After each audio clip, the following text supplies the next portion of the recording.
नाशिकच्या पंचवटीत jogging track असलेल्या Shrikrishna garden समोर साकारलाय 7 मजली देवीदास हाईट प्रकल्प। मग येताय ना आजच आपला फ्लॅट बुक करायला देवीदास हाईट्स मध्ये। आमचा मोबाईल क्रमांक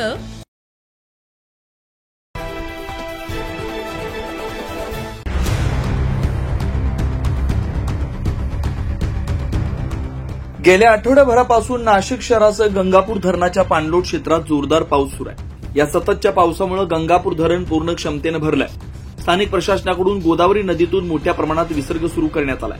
आज दुपारी 3 वाजता गंगापूर धरणातून सुरू असलेला 553 क्युसेक इतका विसर्ग वाढवून 1136 क्युसेक इतका करण्यात आलाय।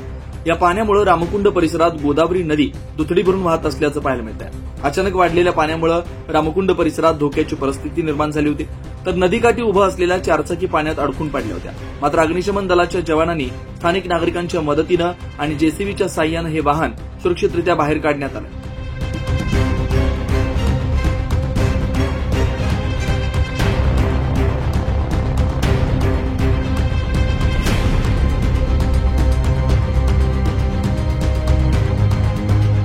सध्या नाशिकमध्ये जोरदार पावसामुळे प्रशासन सतर्क आहे। नदीकाठच्या नागरिकांना सावधानतेचा इशारा देण्यात आलाय।